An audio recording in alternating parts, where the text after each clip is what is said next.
Good evening and welcome to the Tuesday, June 2nd meeting of the Norton Planning Board.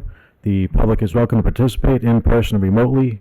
We are in person tonight at the Norton Town Hall at 72 East Main Street in the Crane Room, and you may also join via Zoom as listed in the agenda. Please feel free to email questions to the board ahead of time to town staff as listed in the agenda. I will call this meeting to order. We have 5 members in person tonight: Chris, Rob, myself, Steve, and Robert. We have 1 open seat and 1 absence tonight. We're going to hold off on planning board business and policies and a few other items to the end of the meeting. We will start off with A&R 22 for 93 Mansfield Avenue. The owner applicant is 93 Mansfield Land Holding LLC.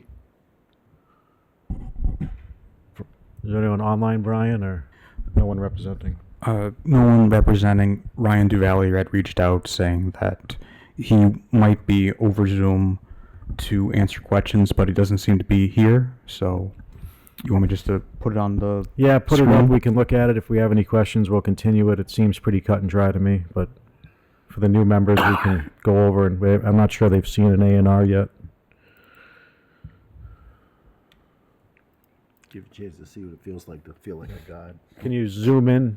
Yep, there you go. So for everyone's information, this is what we call an A&R plan. What this is doing is dividing one lot into 2 lots. And there's basically only 2 things that we can look at on an A&R plan. We're looking to make sure that the 2 lots that are created have access, emergency vehicles, etc., can access the lots and can access where any potential structure would be. And we're looking for that it has the proper frontage, which in the village commercial zone is 120 feet. So as listed on the plan, both lots have sufficient frontage and they abut Mansfield Avenue, Route 140. So I have no issue with this. I don't know if anyone has any questions or comments. This is really pretty cut and dry. A lot of times the applicants don't even make a presentation because this is so cut and dry. Any questions, Chris or Robert? No. Curious what they plan to put there, but it's not really part of the decision. It's not part. I have heard a rumor, but I won't. I was going to ask, but I won't speculate. No. I mean, they are the building that's located. It is noted. I'm curious. I don't have to know tonight. They'll be tearing down the building that's on the current lot. So if there's no other questions, this isn't a public hearing. We're not going to take public comment. The chair would entertain a motion to approve A&R 22 for 93 Mansfield Avenue. Motion to approve is. Second. We have a motion and a second to approve. All in favor, say aye. Aye. Aye. Opposed? Abstain? 5-0. Do we have the Mylars to sign, or he obviously didn't bring them? We'll have to get them. They're upstairs. They're upstairs, so we'll do it. And Ryan, you just got approved, so you can head off now if you want to. Okay, sorry I joined a little late. Everything all set? That's all right. You did a great job presenting. Yeah. Excellent. Thank you very much. Impressed us. We'll sign the Mylars tonight, and Brian will be in contact with you. All right, appreciate it. Have a good night, everyone. Thank you, too. Bye. Next item on our agenda is a determination for a potential approval for modification of a site plan 6. Modification of site plan 6, modification of site plan review 10 for 416 Old Colony Road. The owner applicant is Old Colony Realty, Inc. Application is for a 2-tenant building originally, but we're going down to 1 tenant, I believe.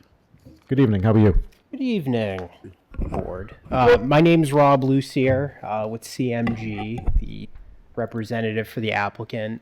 The owner and applicant is also here tonight, Ed Andrade, the audience. So I figured I could just give a quick overview of what we're requesting here for this modification.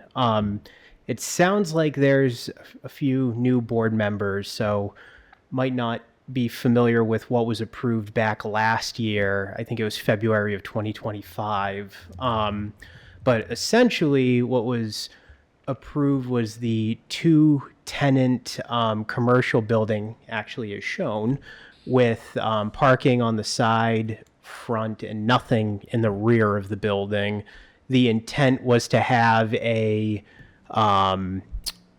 a restaurant on one side and then some type of general commercial or retail in the other side of the building.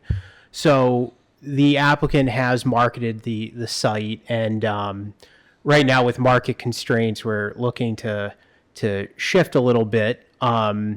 Instead of doing the 2-tenant building, we're looking to do a 1-tenant building, and rather than the 1-story, 2 commercial fronts, essentially, it would be a proposed 2-story building.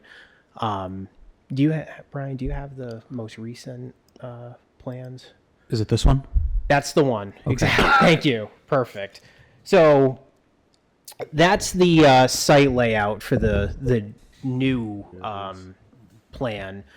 So essentially, rather than having the 2 tenants, it would be 1. And essentially, the applicant's looking to have a commercial, or I think it's an electrical contractor, move in. And the first story would essentially be some type of general storage warehouse component, while the second story would be office space for admin and clerical staff. The building itself, which there are elevations, which I can go over a little bit later, but they haven't changed drastically in design. There's obviously 2 stories now, but compared to what was approved previously, the fascia design, the color schemes are all pretty in line. You will notice that the layout has changed slightly. There's now less parking in the front of the building, and more parking on the side and in the rear, with more pavement in the back.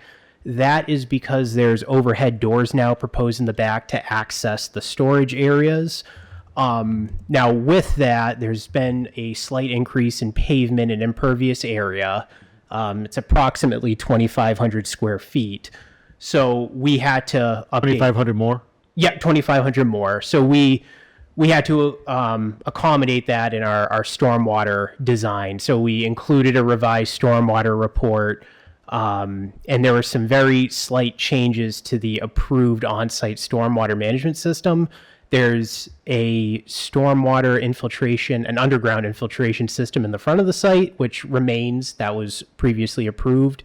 We've regraded and reoriented some of the catch basins, and then had slightly increased, I should say, increased the elevation of the outlet structure for that. There's a stormwater basin between the existing building, I guess if you're looking at the plan to the right, and then the proposed building is on the left. There's a stormwater basin in the middle there. So we're able to increase our static recharge and accommodate that increased impervious area to meet the mass stormwater standards. Additionally, some other changes. We did submit a revised landscape plan. The landscape plan pretty much has stayed the same along the front of the site. We've added more plantings along the building to be in line with what was previously approved. And then the building itself, Brian, would you mind scrolling a few sheets towards the end? I think it might be helpful just to see what the building is going to look like. This is where O'Brien's used to be, right? Yeah, or the restaurant. Yeah. O'Brien's and Uncle Ed's. Yeah. Dunkin' Donuts is the Yeah. property right to And the right-hand LJ's. side, correct? And LJ's, yep. Correct. That's the floor plan. So this is what the building is going to look like. Those are the side elevations. If you scroll down one more, that's the front. There we go. So essentially it was what was previously approved was if you took that second story, cut it off, that's what was approved. So now added the second story with very similar, fascia design as what was previously approved. There are 2 access points, and then there's overhead doors in the back as well. And then I guess just to kind of finish my spiel, we are going to be in front of the Conservation Commission next Monday. This does require an amendment to the notice of intent, or the order of conditions, I should say, that was granted. So there's Conservation Commission or additional Conservation Commission approvals, and then also Board of Health, because this does require a septic system. Fortunately, because it's not a restaurant, we're able to decrease the size of the septic system per Title V, so that's helpful for us. So that'll require Board of Health approval. And then lastly, this did require a Mass DOT curb cut access permit. We've received said permit, and as everyone on the board can probably imagine, we're trying not to go back in front of DOT because we don't want this to be delayed for a very, very, very long time. How long did that take? Quite some time. I think like a year-ish. That's if you can get anybody on the phone over there. Yeah. It's amazing. So luckily, we haven't changed anything along the front of the site, so we should not have to get any type of amendment or approvals through DOT. It's not really a curb.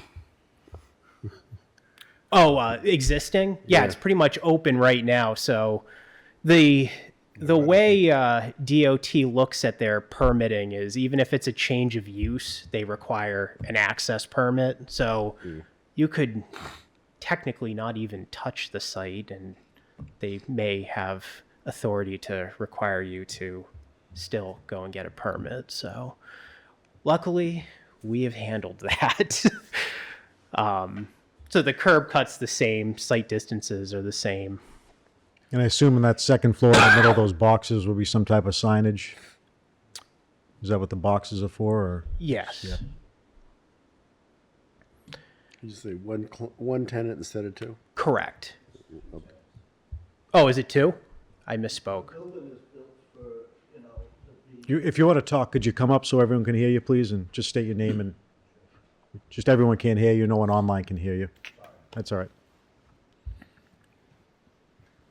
We record you and put you on YouTube. Thank you. Hi, my name's Edward Andrade. Go ahead. Whatever you wanted to say. Oh, I just wanted to, I heard Rob saying it was one tenant. It's one tenant. The building is built for two tenants, but the tenant that is going to be taking this place is just going to use the whole thing for himself. But the building will be put as, it'll have 2 electric meters and 2, It would have the capability it if has this guy the left and it's the somebody else. capability. is there. Future-proofing it. Yep. Yeah. We got Because you. I would believe, I don't know, they probably have to go in front of the board too, right? It depends what they're, maybe for signage. I'm not sure what else they would need for permits. Yeah, I believe. What is the use and what's the tenant? It's an electrical, GH Electric. I was looking Yeah, at. I don't think. Is it by this- right? Yeah. Yeah, I think. It's not our job to tell you what you need for relief. We can surmise, guesstimate, but we don't give advice, basically. I think But- what Ed is alluding to. No, I'm they're not gonna- asking for it. They're going to have to go for, obviously the building permit, which will include the review of the signage. And, Exactly. if it needs sprinkler system or whatever. You said you're still waiting for something from conservation? Yeah, we have to go to a public hearing for the amended order of condition request, which is scheduled for next Monday, the 8th. Okay. Oh, gosh, I just remembered something. Any other members of the board have any questions? This isn't a public hearing. I'm going to ask if anyone's here to talk about this, just because we don't usually have a ton of people, and I like seeing a bunch of people in front of us. Anybody here to speak about this or comment on this, or no? I don't think there's anyone online, Brian, looking to talk. Mr. Andre, I will tell you that this is a 7-member board. Usually we only have 5 here tonight, obviously. So we have 2 votes we have to take. We have to take a vote to either make this a major or minor modification, and then we have to vote to approve the modification. Both are simple majorities of the board. I'll ask the board members if anyone, before we vote, if anyone has strong feelings against this, and I would postpone it to another meeting when we had our at least 6-member here. But I'm not hearing a lot of questions. I'm not hearing a lot of pushback. So if you guys are comfortable, we'll proceed through our process unless you have anything else to present. For me, if this was going from an electrical contractor to a restaurant, or if you're more significantly increasing the square footage of the building or changing the access or anything like that, I would lean towards making it a major modification, which would require the applicant to renotice and have another public hearing and another set of plans and take a bunch more time. To me, this seems like a minor modification. The biggest modification he's going to have to make is in front of the conservation, that's in itself is minor. So personally, I have no problem with this. I don't know if anybody else has any questions or comments. As I said, if not, we'd be looking for 2 votes. The first vote would be a motion to approve this as a minor modification to the existing site plan as approved. Motion to make it a minor modification. We have a motion by Steve and a second by Rob to approve MSPR 6 as a minor modification. All in favor? Aye. Opposed? Abstain? So we voted to make it a minor modification. Now we need a motion to approve this as a minor modification as submitted. So moved. Second. We have a motion and a second. All in favor? Aye. Aye. Opposed? Very good. Good luck in front of COMCOM, and Thank you. hopefully you're open soon. Thank you. Thank you very much, everybody. Have a good evening. Thanks, Brian. You're welcome. This was a site plan change, right? Yeah. Remembered a little late than what I'm supposed to be doing. Next item on our agenda is site plan review 22 for 1 Dean Street. The owner is Rob Calaberti. The applicant is Jamir Castillo. Did I say that right? The applicant this is a pre-existing lot. There's a pre-existing business operating on this lot right now, and we're going to talk about that a little bit more. Good evening. You want to come up to the microphone? There's a little bit of history here, but I don't know if you could give your name and address, please, and give us a brief update of what you're actually doing on the lot, and then we'll dive into submittals and the situation that we're in right now. So for the record, my name is Jamir Casillo. We're at 1 Dean Street in Norton. So as you previously already stated, we have been here for quite some time. This October, I think it would make it our 3rd year mark. So we're a tow company. We literally just use a yard for like storage. When I first came into 1 Dean Street, I was only renting out the rear side of 1 Dean Street. There's an existing building on the front end where there was a roofing company, and I want to say this February I took over their lease. They previously left, so I took over their lease. So now I'm just renting out the whole space on 1 Dean Street and the building. So it was basically brought to my attention that the property, I was only supposed to have 10 vehicles parked on the property. I didn't notice.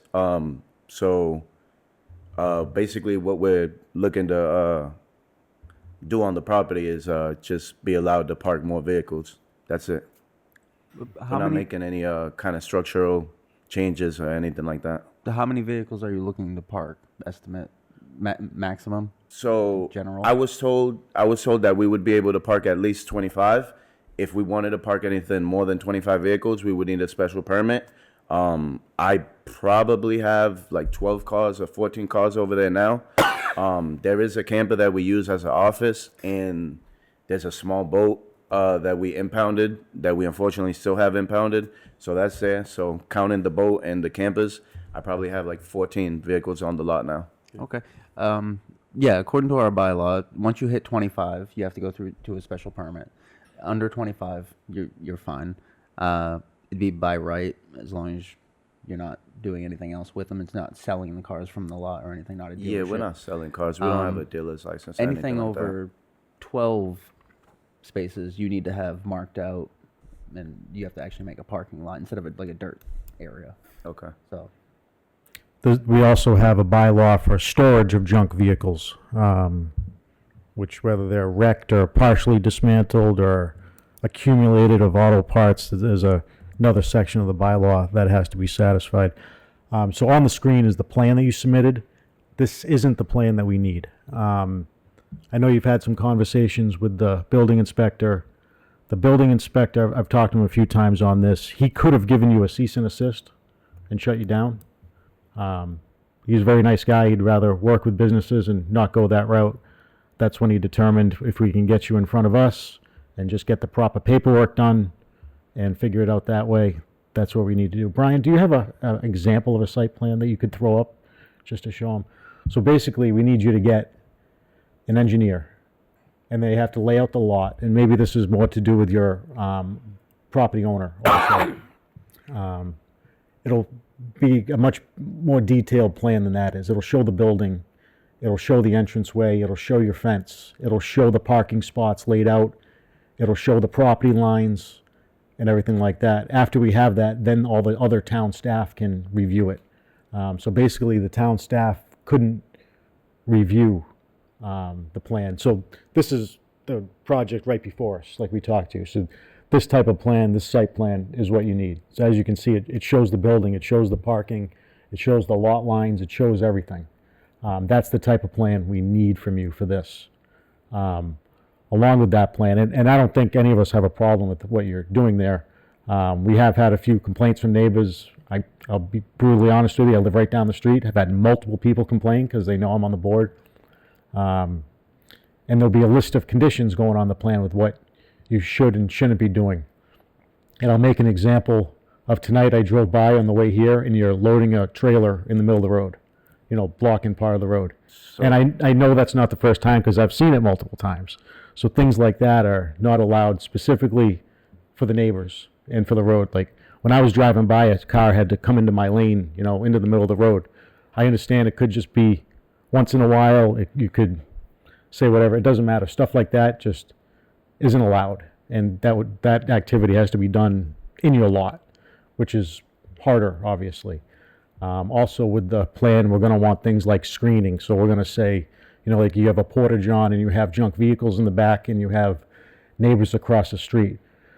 We're probably gonna ask you to propose, like a plantings of arborvitaes across the front so we can't see anything. No one can see anything. Obviously you can see through the gate.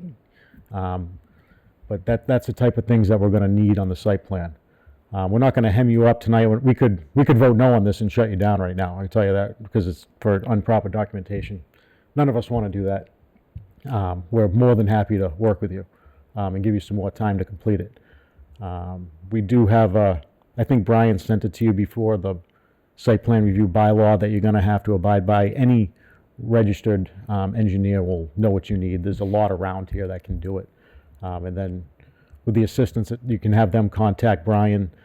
We do not have a town planner right now, but between Brian, the building inspector, and the conservation agent, between all of them, we'll be able to guide you to what you need. So you're definitely probably going to have to contact your property owner and get him involved, I think would be the best thing. Could I just mention two things really Absolutely, quick? absolutely. One, we don't deal with any junk cars or, Yep. or scrap vehicles. We don't deal with any of them at all. Well, the boat, Okay. it's things like that. It's storage of junk vehicles, and it says you can read it's 175-7.3. It's just another example of why we need the parking spots laid out, because you can have those. No problem. They just have to be incorporated into the parking No spaces. problem. And then the only other second thing that I wanted to say, like for example, the gentleman with the trailer from tonight, he doesn't work with me. I don't work with him at all. Unfortunately, there's kind of times that people come, Yeah. other transporters that come pick up vehicles from us. Well, it's your, and, it's and still your. I try so hard to tell them to Oh, yeah? park to the lot, but I can't control these guys sometimes. They always park there, you know what I mean? And You just it can't doesn't do it. It doesn't always happen, Not but until they do it right. Yeah, But, you got to have them back in. I just do want you guys to be able Oh, I to. understand. I don't No. work with them, and Well, you do. They're picking up a car from you, so technically they're your responsibility. They're your customer. I understand. Technically, they're going there to see you or your property and your business, so you're responsible. Okay. I mean, in my opinion, I would say make the driveway even according to our industrial driveway standards. Mhm. So you can fit all the vehicles, the loading trucks and everything on your property. Put a sign out front that says the town mandates you have to come use this driveway. I don't mind taking the blame. Right. Put it there and make them do it. Because you're going to get fined It- at it- some point or in trouble for the business. Your cars are going to, you could, if you get a special permit, it could be rescinded. And unfortunately, you're just in a bad intersection already. You know how bad that is. It's, Yeah, it's just a people really come quirky intersection. People fly through there. People don't stop when they're supposed to. Like I said, I live right around the corner. I see it all the time. So you have a little extra of a situation to deal with how bad that intersection is already. Do you have any questions for us before I open this up to the board? And like I said, I'm available, Brian's available when you have your engineer. I think the best thing is to push this out, give him at least a month. We do have 4th of July built into there, so I was thinking that we have a meeting on August 4th. We can push it out till then. You can continue to operate till then. But what I would like to see within a week or two is if you could notify Brian or myself, or please notify Brian specifically that this is who I've selected as my engineer, and we have him under contract, we have an agreement, and we're working towards the plan. If you get to August 4th and he's just so busy and you haven't gotten it done, we'd ask for you to at least show what you have, or show something from a letter from the engineer, and then we would probably continue from then. But we don't have to. Like I said, we want to work with you. We don't want to have, we want business. We don't want the building inspector to have to give you a cease and desist. We don't want legal, at least I don't want legal enforcement of anything. That's not good for anybody. So we'll work with you as much as we can, is what I'm trying to say. Like I said, I got no problem with the business, the concept of it or anything. Just get the parking lot right. In the meantime, if possible, keep the number of cars down. If you don't hit 12, you technically don't need a marked out parking lot, and it's by right. It's an associated use. Okay. So you can store 11. If you do that, that's fine. Okay. Just don't make a problem. Store the cars as nice as you possibly can. Keep the noise down. Try to make it look like a nice little parking lot. That's better. That's all. Any other questions or comments for the board? Otherwise, this is a public hearing. I will go to the audience to see if anyone else has a question or comment. I don't see any questions here. Sure, absolutely. If you could just step down, if you could just take a seat, and then, sir, if you could just do your name and address for the record. My name's Josh Glazer. I live at 10 Dean Street. I mean, this towing company's operating 24 hours a day, unloading cars in the road. So before you, I'm not going to interrupt you. I just want to, along with your permit, there's going to be an hours of operation thing. Specifically, this is one of the hardest situations we deal with when there's a commercial zone right in a residential zone. It's how it is. We have it all over town, but we have to make it amenable to the neighbors. Sorry to interrupt you. Can I ask for your address again, too? 10 Dean. 10 Dean, okay. So, I mean, even this winter, they had a generator going for their trailer, 24 hours a day, guys in the middle of the road during the blizzard, and I'm not knocking you. You just picked a terrible spot to do your tow yard. They're impounding cars from Bridgewater and towing them all the way to Norton. The guy next door to the yard is collecting the money and giving the keys back to the car, to the people. Like, I'm not saying I love small business, but not the place to have a towing company. The bus stop is in front of the towing company. You know, there's just no respect for the people that live in that area. The tow trucks, no disrespect, they look like junk tow trucks themselves. You know, like it's all grass. I'm sure they're leaking oil all over that yard. Is it really something that we want in that neighborhood? And I already talked to the building inspector. Who is going to police this? Who is going to go there and count the cars every day? He's not going to do it. He barely wanted to do anything. So, We're all hamstrung by our zoning bylaws. and that's what he said, yeah. So And that's how there should be 10 10 cars. He can have 10 cars there. That's what the building inspector told me. You get 10 cars plus his own. Okay. That's like, because 11 cars 11. on the property, yeah. So I'd be very surprised if there's ever 11 cars there. If you could just address comments to us, we don't try to do a cross-examination or anything. If you just explain to us your problems, and then if we have questions for him, we'll answer. All right, so those are my problems. I feel like 100%. it should not be in that area. I mean, if they did it in a certain time, but how are they going to impound cars and only bring them from 7 to 3 or 7 to 5? Like, that's not really going to work for them, you know?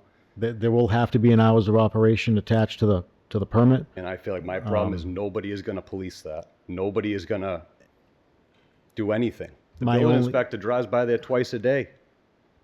He lives right up the street. It's not like he's ever going to do anything. This has been going on for months. The only piece of advice I can have there is the building inspector and every town official has a duty to respond to any complaint. He told me to call the police, which I would never do because I feel like that's kind of crappy to call the police on the kid that's trying to make money, you know? I think if we can get you to do this plan and get some proper screening up and get the business off the road, and if we can, I don't think there's any problems with lighting that I can remember. I live around the corner. I live on Charles Lane around the corner. Drive by there all the time myself, so I know exactly what's going on. And this has been going on. The building inspector made us aware of it a while ago. And like I said, building inspector, I'm not trying to put words in my mouth. He had all by right. He could have written a cease and assist, but he thought it was better to not and try to get it played out and let him keep operating instead of shutting a small business down in the meantime. Anything else? I got your name. We have your list. This is going to be continued most likely to August 4th. You won't get another notice, but you will hear tonight to when it's going to be continued to. Okay. It's possible at that hearing it could be continued again, but we would do it in that meeting so you would know what was going on. I just feel like I'm not against small business. The roofing company that was there, they'd show up at 6 a.m, they'd load their trucks, they'd leave. Yep. Really no problem. I just feel like an impound yard in that area is not the place to have it. It falls within our village commercial guidelines. So if it was something like an industrial building or something, if they were doing some industrial process, we would be able to say no, and you I mean, can't are they operate allowed to there. work on cars at that facility? Like their own trucks, and they can use the garage to work on their own trucks? Repair and service repairs, stations are yeah. permitted in They the need a zone. permit to do that?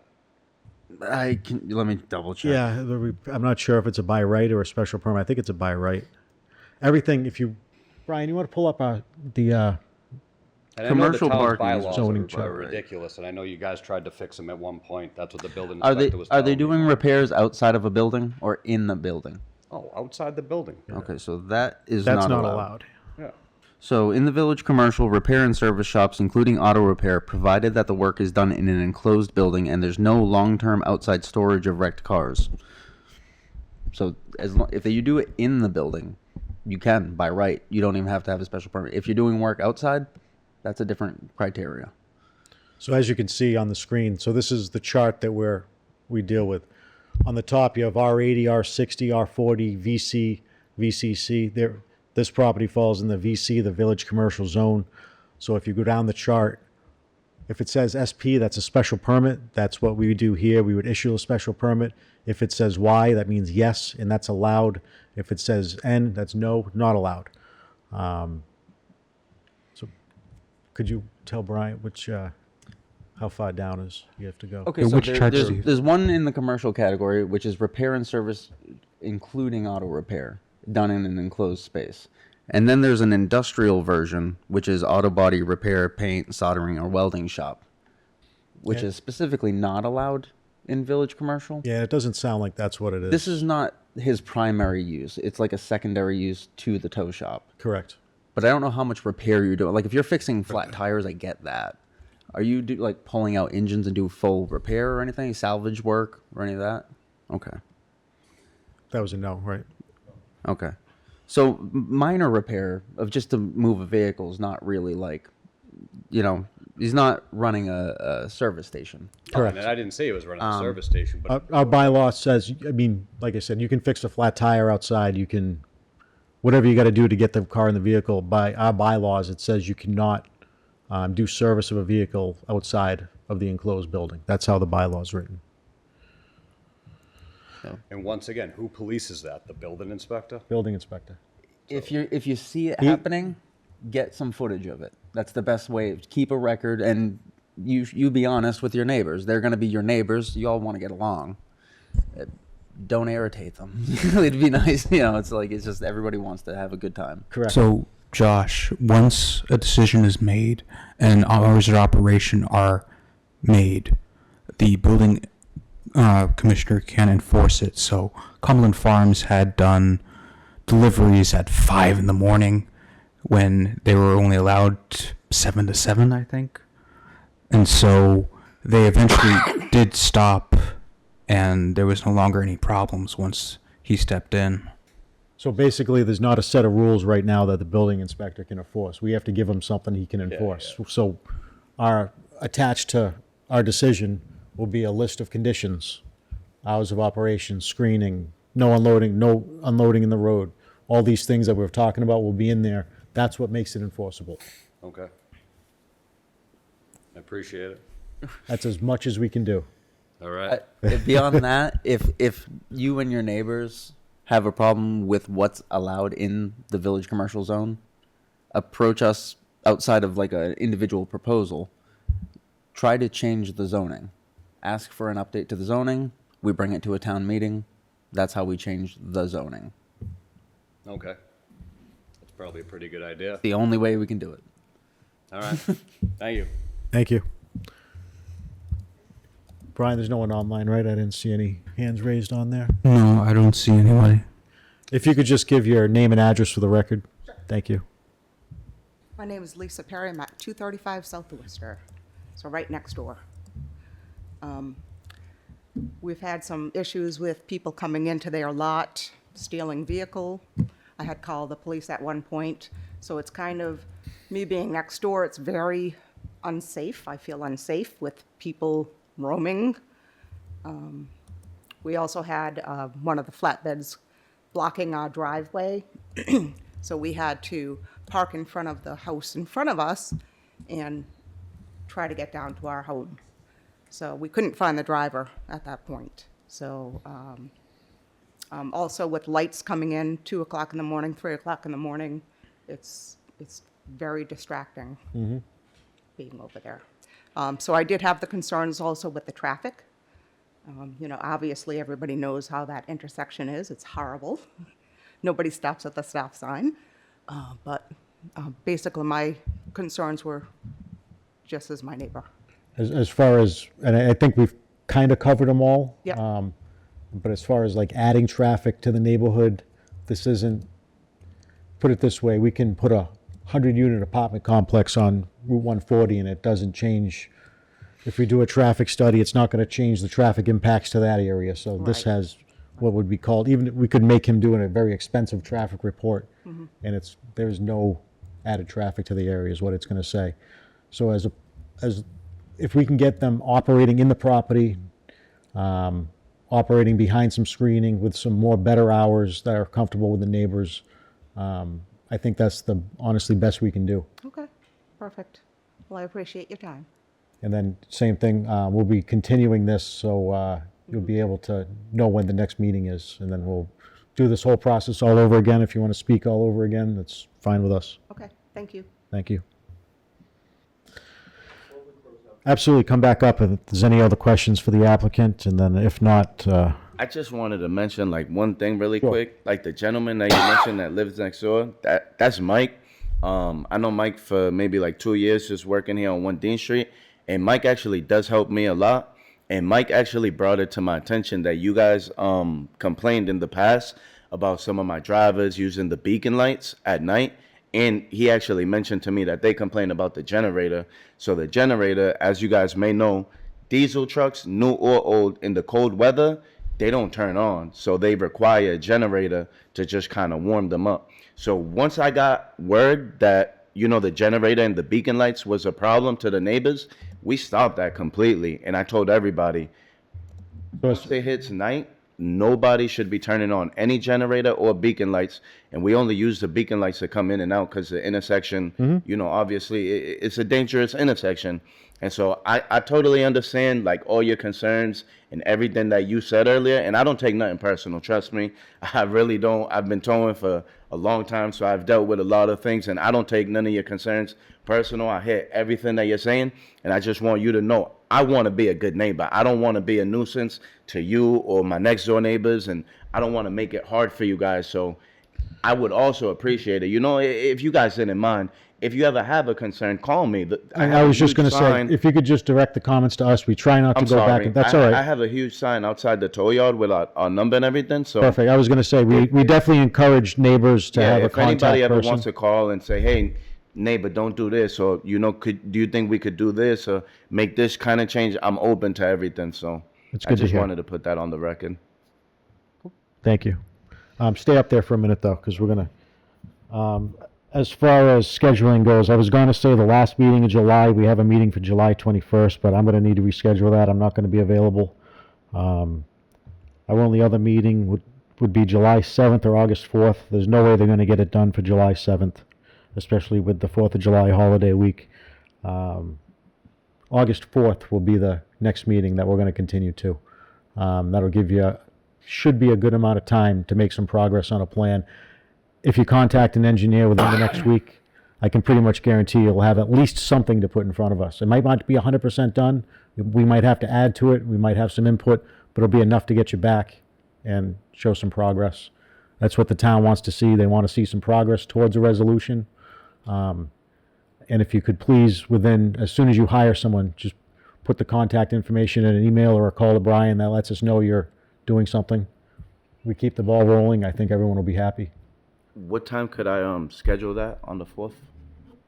It's going to be the same time. Yep, exactly. We start at 7:15. Right now, I believe you're going to be the only thing on the agenda, so it'll be earlier in the evening. Okay. But be here at 7:15 just in case. So, unless there's any other questions, the chair would entertain a motion to continue. Motion to continue to August 4th. Second. We have a motion to continue 1 Dean Street for site plan review 22 to August 4th. All in favor? Aye. Aye. Opposed? Thank you. Thank you. Have a good night.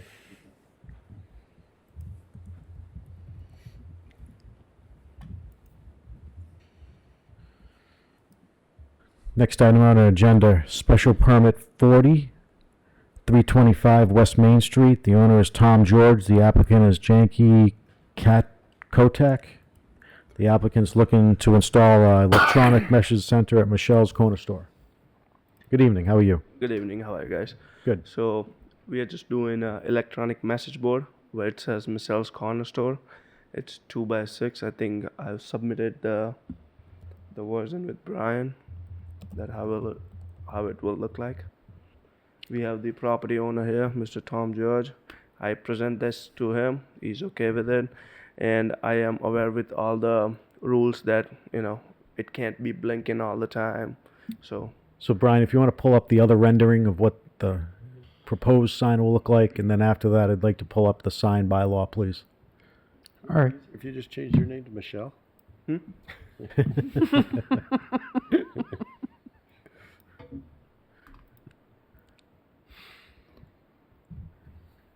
Just give us a second. It takes a minute to pull things up. no worries.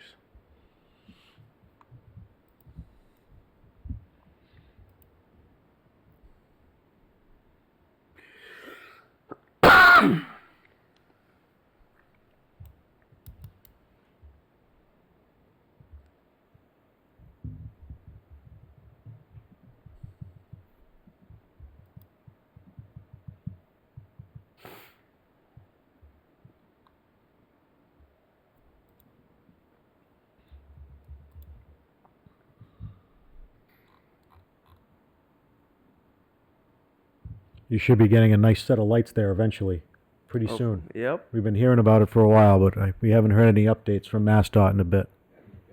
I didn't realize it was the second page. In 2026, right? Yeah, I thought Yeah. so. So that's the proposed 2x6 digital sign on the existing podium. Anyone have questions with this? If not, I'm going to go to the sign bylaw just so we can. There are a few specific conditions for EMC, electronic message centers. For the height of a freestanding sign, but this is pre-existing. Not to exceed 10 feet in height. So this increases the height by a little bit, right? Well, it's a pre-existing pre-existing non-conforming sign.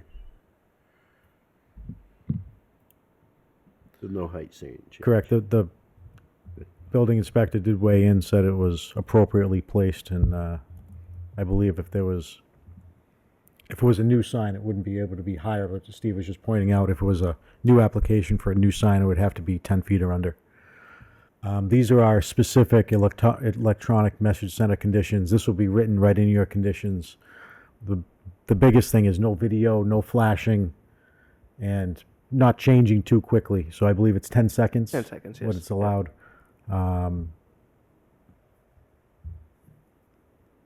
The last two items are the biggest thing. I did not see this on the submittal, but I think we don't necessarily need this tonight, but we're going to need this in the documentation. A light detector which automatically adjusts the brightness according to ambient light conditions, and a brightness regulator, which allows the sign to register more than 3-foot candles, ambient light, yada, yada, yada. So I need something from we need some documentation from the manufacturer of control systems and showing that it can do that. Sure. Depending the on. sign, yeah, the is- sign is being done by is it- Signs by Tomorrow. Is it who's doing the Dave. message? Is it Daktronics or is it what, No, it's Cirrus. what is it? Cirrus. Cirrus? It's like it's like Daktronics but Yeah. cheaper version. Yeah. That's it. Oh yeah, Daktronics is expensive. A lot. Yeah. Yeah, so we need, before construction, it'll be in the condition. Brian, you're gonna have to write this into the condition, so if you wanna take it down. Rob, you're the clerk. Yeah, I am. Right, there's controls in the interval of the flash. Correct, we need, for H&J, we need documentation from the manufacturer, H&I. sorry, H&I, that it can do this. I don't think that's a problem. No. These are like new. So this is brand new, Mm-hmm. and they are like really advanced. We can run it with the phone. This and You that. can So do I think- anything. yeah, I think this it already should have it. So I'll talk to Dave from Science by Tomorrow about this, and he should be able to send something to Brian. Wonderful. Any other questions, comments from the board? Looks like the board doesn't have any questions. I'll ask any member of the public if you have any questions, comments, or concern. This is a public hearing for a special permit. I don't see anyone jumping up. No one's online looking to chime in, Brian, that I see? No? Nope, it's just us and Rob. Just us and Rob. I'm gonna keep asking though, because that's what I do. If there's no other questions, if you're satisfied, I would have the board look for a motion to close the public hearing for SP 40 for 325 West Main Street. Motion to close the public hearing. Second.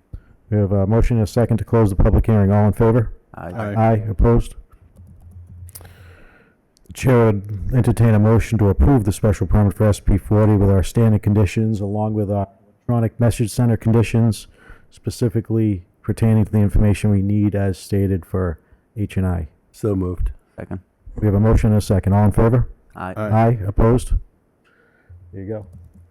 Brian will get the decision issued and then. What? No, I'm just saying Brian will get the decision issued, he'll notify you and then. I will. Thank you, Brian. Welcome. Thank you, guys. Thank you. Have a good evening.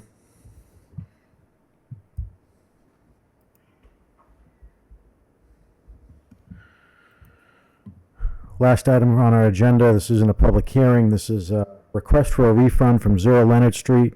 The applicant does not wish to pursue the application, is requesting a refund. I believe it's $300. I don't It believe- is.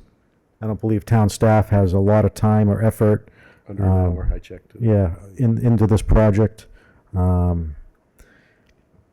It's under our purview if we want to grant it or not. I would say if the town had put a lot of time and effort into it and many meetings between town staff and things like that, not that $300 covers that, I would say no to the refund, but I personally have no problem with this. Does anybody else have a problem refunding the 300? Anyone here to speak to this? Nope, doesn't seem like it. Chair would entertain a motion to refund the applicant $300 from 0 Leonard Street. Motion to refund the money. Second.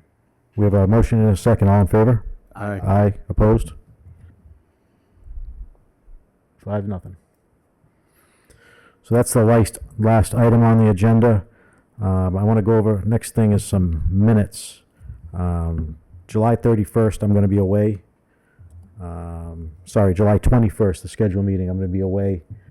Normally, I would say just one person being away, Steve could handle it or whatnot, but not knowing if we have another member, if we're down to 6, that we're down to 5 again. You need 5 positive votes for any special permit.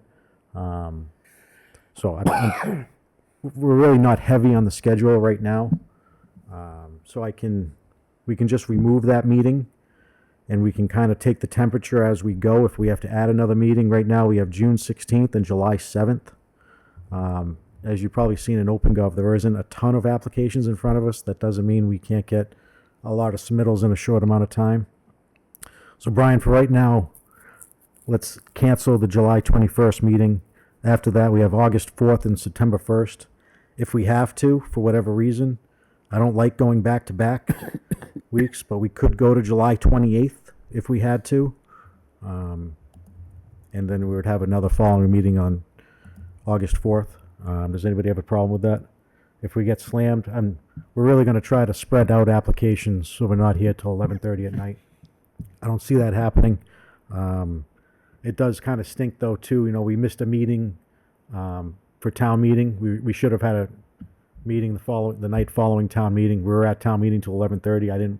I knew ahead of time we didn't want a meeting that night. The consequence of that was Michelle's Corner Store has been waiting a month to get onto our agenda. So they had asked if we could, you know, do a meeting last week. I didn't think it made sense. It's not like it was a housing emergency or it was a sign. I was fine with putting them off a little while. I just don't want to make a habit of people having to wait that long to get on our agenda. Noted, and I hear you on that. But I can't say that Tuesday I was like, oh damn, I would have liked to have done a power. You didn't want to come to a meeting after that? Really happy to stay in my house after that. As far as planning board business and policies, Town meeting takes it out of you. I'll note that we have, I believe, 2 or 3 interested applicants in the open planning board seat. We're going to look to have a joint meeting with the select board very soon. It will probably be on a Thursday night. Will probably be the first item on their agenda. We will join their meeting. I believe they start at 6. You do not have to be in person. You can be remote, which is fine. As long as we have 1 or 2 people in person, just for a good showing, that's fine. But we'll hear from the couple candidates, have them give a little introduction, and then since there's more than one, we'll have to vote on, I believe we vote as a group when there's more than more than one person. We'll vote as a group on that. What Thursday was it? We don't have it set yet. Okay. Along with that meeting, I've been talking to the town manager and Mr. Marsan, and since we're going to be together anyway, I think we want to talk about fall town meeting also, since we're already together. Maybe a path what both boards want to tackle. We've already started talking about what we want to tackle, but it just gives us another opportunity to see specifically what direction we want to go in. It looks like to me there's going to be a couple of things we have to do. There might be a mandate from the state we might have to talk about. So about that one, my recollection with Paul is that we didn't have to because we had rules technically, but I'm reaching out to Chris and Ed to double check, and I'll let you know prior to our joint meeting. Sounds good. But either way, it's good to have both boards together, and to me, anything we do, I really don't want to be going to town meeting without the support of the select board and finance commission. As far as last town meeting, the finance commission originally didn't support one article, but when they got a little bit more explanation into it and a little bit more information, they supported it. I just don't think it's a good look, us putting anything out there. If we can't get the select board and the finance commission on board, I'm not sure we should be putting it in front of town meeting. I agree. That should be kind of our temperature taker as far as I'm concerned. So the more we can do jointly between the two boards, I would like to do that as much as possible. Totally agree. Other than that, I have nothing else written down for my agenda. Anyone else have anything they want to discuss? If not, the chair would entertain a motion. Steve, did we want to discuss about what we were talking about with Rob Cabral, or do you want to? Yes, you have an update? Sorry. Well, I mean, we got a little bit of an update. I had a short meeting with Rob and discussed kind of what design we want for the MBTA. I think the overall was to make it very pedestrian oriented, good sidewalk space, amenities, access to any nearby wooded areas, trails. It wasn't that heavy or overly in depth beyond just like the streetscape mostly, and try to make it pedestrian. Do you have another meeting with them set up with Frank, or? We haven't set another one up yet. Frank wasn't in that one. It was Bridget. Gotcha. So, but Frank's on now. Frank's on now. So do you think you want to do a meeting with Frank? You guys? I would like to. I think it needs another round. Okay. The more you can do without bringing it out to us, the more you get done ahead of time, the better it is. So, I mean, and if I- you can't, you can't. If we have to get them here, that's fine. It's just, Yeah, I mean, another run through. I would like to see what Frank wants to put into it himself, or what his criticisms or critiques or whatever. I don't mind adding more input. and Brian, refresh my memory. I don't have it in front of us. What's the date that do you know? Was it July, or there's a date that we're tied to that the grant is? Yeah. So it would be the end of the month, Yeah. but we do have our Serpid extension that we could do of our yearly ask Serpid for help with things, and Rob is able to go into July if we need to. I feel like the end of the month would be fine. So at the June 16th, our next meeting is the problem. I mean, I think I could work out whatever I need to by then. So As far as like adding any more input. between you, Steve, Brian, and Frank, if we can get something more nailed down and get it to us for the July 16th meeting, and then maybe we can vote on it then, or at least if we can't vote on it then, we can have Rob here, we can ask for another month, and we can make some changes and then vote on it the next meeting if we have to. Okay. Refresh my memory, what does the MBTA want to do? What are they- So it's, we have a grant from Serpid for design standards. So Serpid, along with our help, will be writing design standards for the MBTA overlay district. Okay. These are standards that the board can vote in and install. We do not have to go in front of town meeting for them. So it's a little bit easier of a process. And it's basically just design standards, like Steve was talking about, landscaping, setbacks, tiering of buildings, anything we want to incorporate into the MBTA to make it more palatable, since none of us want it anyway, is what we're trying to do. And there's a reason why Serpent has grants available for them, because every town's doing the same thing. There was a call for traditional housing at the Glen, and more modern, buildings along 140. Like basically, like try to build something colonial, like homey, at the Glen. Just to try to follow the architecture. Some of those buildings are rotting out from under them too. Mm-hmm. So what are we doing? We're postponing this, or? So we're going to hopefully, Steve and Ken, we formed a subcommittee. Steve and Ken are going to hopefully, sorry, Frank. I've done that like 10 times. I'm going to keep doing it too, because it's just stuck in my brain like that. Steve and Frank Yep. will be meeting again, hopefully with Rob Cabral of Serpid. Anytime we're doing stuff like this, like we've done in the past, we try to do a small subcommittee of a couple members to work with someone. They can tune it up with what they kind of think the board will be have more of an appetite for, and then bring it to the full board, and then we can go over it and discuss their changes and discuss whatever we want to. And so hopefully we can have that on June 16th, because the grant is due at the end of the month. Also for note, I did ask Rob's availability. His next available meeting would have been July 21st, so I'll reach out to him, ask if he is available any other meeting. Okay, so if you can't do July 7th, it's going to have to be August 4th, and if you can't do June 16th, maybe we can have the document. Maybe he can supply us, if Steve and Frank make some changes, maybe we can just get the document, we can go over the document itself, and then get him some more feedback, if he wants to do it that way. Yeah, if you can't make it, we can just send him what we think and Yeah. ask him to incorporate what he can. And it kind of depends, I guess, how long he can push it out for. If he can only do a month, then he can only do a month. We don't want to lose the grant, so whatever we got to do to... No, it's fine. We can do the grant. It's an extension of the grant. Yes. So we can ask, but I think it can go longer than a month for Serpent's assistance on this. Okay, well, you work that out with him, whatever time you can get us. I don't want to let it hang too long. I'd rather have the standards in there than not, because you know what's going to happen if we don't. We're going to have a project apply, and then standards are going to be available the next day.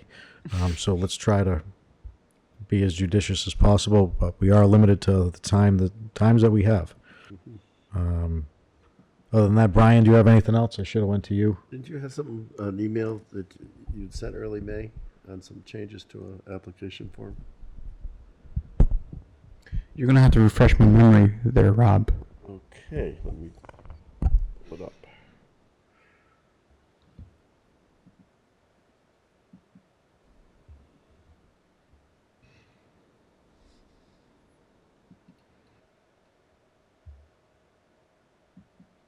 Scroll past that, all that spam. Modification we'll discuss in June, this one. Oh, no. I was asked to show the board in advance application, so Oh, yeah. that's the application we had tonight. Okay. So what we're trying to do is to get information out to us quicker and more ahead of time. Make the board aware of, I'm guilty of as much. I don't go into OpenGov and see how many projects are in there all the time.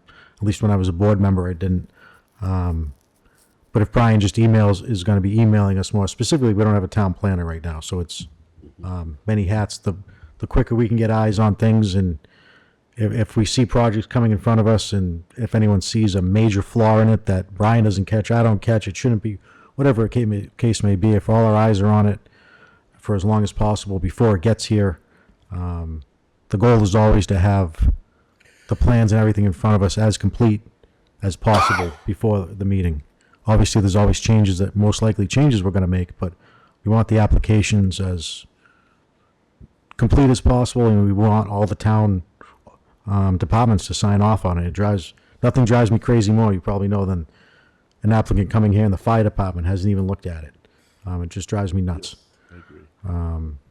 Other than that, I would still entertain a motion. Motion to adjourn? Second. We have a motion to adjourn in a second. All in favor?